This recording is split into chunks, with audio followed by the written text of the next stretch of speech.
அடுத்த நிகழ்வாக தலைவர் உரை ஆற்ற வருமாறு தந்தை அவர்களை அன்புடன் அழைக்கின்றேன். 38வது கோடை கலை பயிற்சி நிறைவு விழாவிலே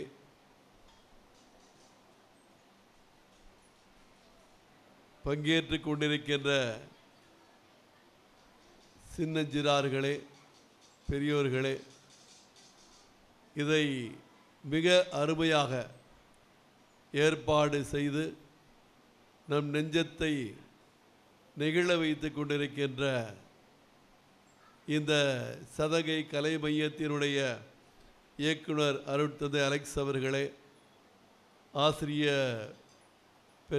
பெரியோர்களே, உங்கள் அனைவருக்கும் என்னுடைய அன்பு கலந்த நண்பகல் வணக்கத்தை தெரிவித்துக் கொள்கிறேன். மிகவும் அருமையாக நம்முடைய பிள்ளைகள் கலை வழியாக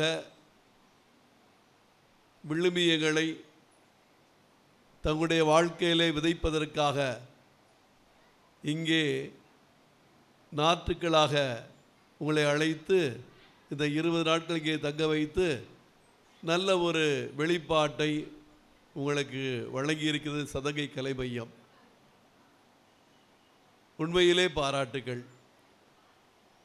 வழக்கமாக ஒரு மனிதன் ஒன்றை பழக வேண்டுமென்றால், ஒரு இயல்பை புதிதாக உருவாக்கி கொள்ள வேண்டுமென்றால் 3 மாதங்கள் வேண்டும் என்பார்கள் தொடர்ச்சியாக. ஆனால் இங்கே பார்க்கின்றோம் 20 நாட்களிலேயே மிக செம்மையாக பல்வேறு கலைகளையும் பயின்று இங்கே நமக்கு வெளிப்படுத்தி இருக்கிறார்கள். பெரிய பெரிய ஆசையோடு நீங்கள் எல்லாம் வந்திருக்கலாம். என் பிள்ளையும் பேர பிள்ளையும் எவ்வளவு கற்றிருக்கிறான் என்பதை அறிவதற்கு பெரிய பெரிய ஆசையோடு உங்களை வந்துள்ள உங்களை சின்ன சின்ன ஆசையாலே உங்களுடைய இதயத்தை சிலிர்க்க வைத்து மகிழ வைத்திருக்கிறார்கள். வளையோசையிலே உங்களை நடைய வைத்து வளைத்து போட்டிருக்கிறார்கள். அது மட்டுமல்ல, வழக்கமாக ட்ரம்ஸ் மேற்கத்திய இசை என்று கூறுவோம். அதிலே அந்த பறை இசையிலே வரக்கூடிய அந்த தாள ஒளியை மிகச் செம்மையாக, அதுவும் கேள்வி பதில் என்ற முறையிலே அவர்கள் நிகழ்த்தி காட்டியது மிகவும் அருமையாக இருந்தது. பரதம், அதை போல சிலம்பம், கராத்தே என்று அனைத்திலுமே சிறார்கள் மட்டுமல்ல, பெரியவர்கள் ஒரு சிலரும் இங்கே பங்கேற்றதை பார்க்கின்றேன். உண்மையிலே அனைவருக்கும் என்னுடைய அன்பு கலந்த மனமார்ந்த பாராட்டுகளை தெரிவித்துக் கொள்கின்றேன். இங்கே கற்றிருப்பது இந்த வயதிலேயே இந்த அளவிற்கு உங்களால் முடியும் என்றால், எனவே 20 நாட்களோடு முடிந்துவிடக்கூடாது, அது தொடர வேண்டும். இந்த ஆண்டு என்றால் அடுத்த ஆண்டும் நாம் இன்னுமாக இதை தொடர்ந்து கற்றுக்கொண்டு இன்னுமாக அதை துறை போவதற்கு அதில் இன்னுமாக ஆழமாக நாம் கற்று நம்முடைய வாழ்க்கையை அல்லது மனதை செம்மையாக்கி கொள்வதற்கு நாம் முயற்சி எடுக்க வேண்டும். பொதுவாக இந்த கலை என்பதும் அதில் இசை என்பதும் போராடுகிற இந்த வாழ்க்கையில் எல்லோருக்கும் ஸ்ட்ரெஸ் என்று கூறுகிறோம். அதை செய்வதா இதை செய்வதா என்று தெரியாமல், அந்த ஸ்ட்ரெஸ் வருகின்ற பொழுது எவ்வாறு வெளிப்படுத்துவது என்று தெரியாமல் கோபப்பட்டு நம்மையே இழந்து பல நேரங்களிலே குடும்பங்களில் மட்டுமல்ல அலுவலகத்திலும் போர்க்களமாக மாறிவிடுகின்றோம். ஆனால் அவற்றையெல்லாம் ஒரு அமைதிப்படுத்தி நம்முடைய வாழ்க்கையினுடைய பல்வேறு நிலைகளை எதிர்கொள்வதற்கு இந்த கலைகள் மிக மிக அவசியம். ஆக அதிலும் குறிப்பாக இசை என்பது நம்முடைய இதயத்தை இதமாக்கி மேலே பறக்க வைக்கக்கூடியது. எனவே அப்படிப்பட்ட ஒன்றை இந்த சிறுவர்கள் மட்டுமாக பெரியவர்கள் கற்றிருக்கிறார்கள் என்றால், இது இவர்களுக்கு தனிப்பட்ட முறையிலே அவருடைய வாழ்க்கையிலே பல்வேறு ஸ்ட்ரெஸ் நிறைந்த அல்லது கவலைகள் நிறைந்த இந்த வாழ்க்கையிலே அவர்கள் அதை மேற்கொண்டு மேலுமாக அவர்கள் விரும்புகிற துறையினை பயில்வதற்கு கூட மிகவும் உறுதியாக இருக்கும் என்பதை நான் கூறிக்கொள்ள விளக்கின்றேன். இந்த கலை என்பது கலைக்காகவே என்றும் கூறிய கருதிய ஒரு காலம் உண்டு. ஆனால் இப்பொழுது அப்படி அல்ல. கலை என்பது வாழ்வுக்காக, நம்முடைய வாழ்க்கையை வளப்படுத்துவதற்காக, குறிப்பாக சமுதாயத்தை செம்மையாக்கி வளப்படுத்துவதற்காக இந்த கலையினை பயன்படுத்த வேண்டியது இன்றைய கட்டாயம். ஏன் திரையுலகில் கூட சமூகத்திலே பல்வேறு நிலைகளை வெளிப்படுத்துவதற்கு இந்த கலையினை பயன்படுத்தி வந்திருக்கிறார்கள். பல்வேறு பராசக்தியிலிருந்து முன்பாக வந்த பராசக்தி, இப்பொழுது வந்திருக்கிற பராசக்தி, அல்லது தண்ணீர் வறுமையின் சிகப்பு, ஊமை வெளிகள் என்றெல்லாம் இந்த திரைப்படங்கள் எடுக்கப்பட்ட பொழுது ஒரு கருத்தினை இந்த சமுதாயத்திற்கு விதைக்க வேண்டும் என்று எண்ணினார்கள். அதை போல நாம் கற்கின்ற பொழுதும் என்னுடைய வாழ்க்கையிலே ஒரு இலக்கினை, ஒரு கருத்தினை நான் என்னுடைய வாழ்க்கையிலே கொடுக்க வேண்டும். அதற்கு இந்த கலையானது உறுதுணையாக இருக்கும் என்பதிலே ஐயமே இல்லை. வாலி என்ற ஒரு பெரிய கவிஞர், எல்லாருக்கும் தெரிஞ்சிருக்குல்ல, நிறைய திரைப்பட பாடல்களை எழுதியிருக்கின்றார். தெரியுமா தெரியாதா? வாலின்னு கேள்விப்பட்டிருக்கீங்களா? இப்போ இறந்துட்டார், தெரிஞ்சதில்லை.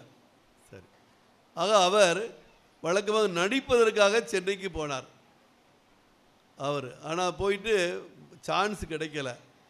அவர் இனிமேல் அவ்வளோதான், இனிமேல் வேலையெல்லாம் கிடைக்காது என்று அவர் திரும்பி வருவதற்கு அவர் ரயில் அடியில் இருக்கிற பொழுது அங்கே ஒரு கண்ணதாசனுடைய ஒரு பாடல். அப்போ உடனடியாக நாளை பொழுது இறைவனுக்கு அளித்து நடக்கும் வாழ்வை நீ நம்பிக்கையோடு நடைபோடி என்ற வார்த்தைகள் அவரை எப்படியாவது மீண்டுமாக தொடர வேண்டும் என்று எண்ணி பார்த்து அவர் எழுத தொடங்கினார். திரைப்பட உயர்ந்த புகழ்பெற்ற கவிஞராக மாறி அவர் இந்த நம்முடைய தமிழக மக்களையே மிகவும் கருத்துக்களாலும் கலைகளாலும் அவர் தானும் கோலோச்சி நம்மையும் உயர்வாக மாற்றி இருக்கிறார். அப்போ இந்த மயக்கமா கலக்கமா என்ற ஒரு பாடல் நல்ல ஒரு கருத்தை கொடுக்கிற பொழுது அது எப்படியெல்லாம் நம்பிக்கை இழந்திருக்கிற மக்களுக்கு அதை மீண்டுமாக மாற்றி நம்பிக்கை கொடுத்து வழி நடத்துகிறது. அதை போலத்தான் நம்முடைய வாழ்க்கையில் இந்த கலைகளை நம்முடைய வாழ்க்கைக்காக பயன்படுத்த வேண்டும். ஆக தந்தை அவர்கள், அலெக்ஸ் அவர்கள் மிகவும் சமூக இந்த தொடர்பு சாதனைகளை ஈடுபாடு உள்ளவர். எனவே தான் அவர் என்னிடத்தில் உதவி பங்கு தந்தையாக இருந்த பொழுது அது சிறிய காரியம் என்றாலும் அதை எப்படி தொடர்பு சாதனைகளை பயன்படுத்தி மக்களை ஈர்க்க முடியும் என்பதில் ஆர்வம் காட்டினார். இப்பொழுது இந்த மையத்தினுடைய இயக்குநராக இருந்து சிறப்பாக 8வது இயக்குநராக இருந்து இந்த சதகையை 8 உயரத்திலே உயர வைப்பதற்கு முயற்சி எடுத்துக்கொண்டிருக்கிற அவருக்கு என்னுடைய பாராட்டுக்களை தெரிவித்துக் கொள்கின்றேன். அவர் சமய நல்லிணக்கத்தை பற்றி கூறினார் என்று ஒரு சில பாடல்கள் என்று, அதிலே இந்த சிறுவர்களுக்காக பல பள்ளிகளிலே ஒரு பாடல், அதை இப்பொழுது கூட பாடுகிறேன். ஒரு கருத்தை கொடுப்பதற்காக, குறிப்பாக சமய நல்லிணக்கத்தை மக்கள் கற்றுக்கொள்ள வேண்டும் என்பதற்காக பல்வேறு பள்ளிகளுக்கும் சென்று அதை இயக்கிறோம். மீனாட்சி கல்லூரியில் கூட ஒரு முறை அதை நடித்து நடனமாடி காட்டினோம். அந்த பாட்டை நீங்கள் கூட பாடலாம், பாட போய் பாருங்க, நீங்களே பாடிடலாம். செல்லுங்களை பாட்டு ஒன்று கேளுங்க, நான் சொல்லுவதில் உண்மை உண்டு நீங்க உணருங்க. செல்லுங்களை பாட்டு ஒன்று கேளுங்க. மனிதர் வாழத்தானே மதம் இருக்குது, மனிதர் வாழத்தானே மதம் இருக்குது, அந்த மதத்தாலே மனுஷ பிரிஞ்சா சாமி சிரிக்குது, அந்த மதத்தாலே மனுஷ பிரிஞ்சா சாமி சிரிக்குது. செல்லங்களே பாட்டு ஒன்று கேளுங்க, நான் சொல்லுவதில் உண்மை உண்டு நீங்க உணருங்க. செல்லங்களே பாட்டு ஒன்று கேளுங்க. கிரிக்கெட்டில் இந்தியாவே ஜெயிச்சாலே மகிழ்ச்சி வரும், கொய்யரக்கா கொய்யரக்கா கொய் கொய் கொய் கொய். சிக்ஸர்கள் அடித்தாலே சிக்ஸர்கள் அடித்தாலே ஸ்கை மேலே பறந்திடுவோம், கொய்யரக்கா கொய்யரக்கா கொய் கொய் கொய் கொய். கிரிக்கெட்டில் இந்தியாவை ஜெயிச்சாலே மகிழ்ச்சி வரும், கொய்யரக்கா கொய்யரக்கா கொய் கொய் கொய் கொய். சிக்ஸர்கள் அடித்தாலே ஸ்கை மேலே பறந்திடுவோம், கொய்யரக்கா கொய் கொய் கொய் கொய்யரக்கா கொய். இந்து முஸ்லிம் கிறிஸ்தவரே எல்லோரும் இந்தியரே,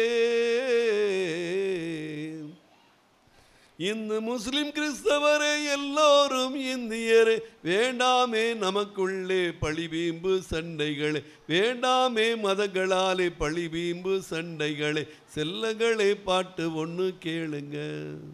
அன்பேதான் சிவம் என்று சொல்லுவது இந்து மதம், கொய்யரக்கா கொய்யரக்கா கொய் கொய் கொய் கொய். அன்பாக வாழுங்கள் என்பதுவே இஸ்லாமே, கொய்யரக்கா கொய்யரக்கா கொய் கொய் கொய் கொய். அன்பேதான் கடவுள் என்று சொல்லுவது கிறிஸ்தவமே, அன்பேதான் கடவுள் என்று சொல்லுவது கிறிஸ்தவமே, வேண்டாமே நமக்குள்ளே பழிவீம்பு சண்டைகளே என்று நாம் இப்படி சிறுவர்களுக்கு இந்த பாடல் வழியாக நம்முடைய கலையை நாம் எதை கற்றாலும் அதை ஒரு இலக்குக்காக அல்லது ஒரு கருத்துக்காக அதை பயன்படுத்த முடியும். அதனால் உங்களிலும் பல்வேறு ரகுமான்கள், பல்வேறு ராஜாக்கள், பல்வேறு கார்த்திகள் எல்லோரும் இருக்கிறார்கள். எனவே நீங்களும் அதை பயன்படுத்தி தொடர்ந்து முன்னேறி வாழ வேண்டும், உயர வேண்டும். அதன் வழியாக இந்த கலை வழியாக சமூகத்திலே அன்பு, நட்பு, உண்மை, நீதி போன்ற இந்த விழுமியங்களை, மதிப்பீடுகளை நாம் கொடுப்பதற்கு கடமைப்பட்டிருக்கிறோம். கடவுள் நம்ம எல்லாருக்கும் திறமையை கொடுத்துருக்காரு. அதை அப்படியே கல்லறைக்குள்ளே அடக்கம் செய்வது போல முடக்கி வைத்து விடக்கூடாது. அதை முறையாக பயன்படுத்தி பிறருக்காக அதை பயன்படுத்த வேண்டும். அத்தகைய ஒரு வாய்ப்பினை நாம் இன்னுமாக பெற்றுக்கொள்வதற்கு இந்த சதகை கலை மையம் உங்களுக்கு பல்வேறு முயற்சிகளை எடுத்து சிறப்பாக அதை நீங்கள் பயன்படுத்துவதற்கும் செம்மையாக கற்றுக்கொள்வதற்கும் பல்வேறு ஆசிரியர்கள் வழியாக இந்த வாய்ப்புகளை வழங்கி இருக்கிறது. நீங்கள் இதோடு முடித்து விடாமல் தொடர்ந்து இதனை நீங்கள் தொடர்ச்சியாக கற்றுக்கொள்ள வேண்டும். அதன் வழியாக நீங்கள் நிம்மதியாக உங்களுடைய எதிர்கால வாழ்க்கை நிம்மதியாக இருக்கும். அது மட்டுமல்ல, பிறருக்கும் உங்களால் நிம்மதியை, மகிழ்ச்சியை கொடுக்க முடியும். எனவே இந்த கலையினை நீங்கள் இன்னுமாக ஆர்வத்தோடும் தொடர்ந்தும் கற்றுக்கொள்வதற்கு உங்களை வாழ்த்துகிறேன். இதை கற்றுக் கொடுத்த ஆசிரியர்கள் ஒவ்வொருவருக்கும், அதில் ஒரு சிலர் எல்லாருக்கும் தெரியும், எல்லா ஆசிரியர்களுக்கும் என்னுடைய பாராட்டுக்களையும் வாழ்த்துக்களையும் தெரிவித்து, இயக்குனர் அவர்களுக்கு என்னுடைய பாராட்டுக்களை தெரிவித்து அமைகின்றேன். வணக்கம்.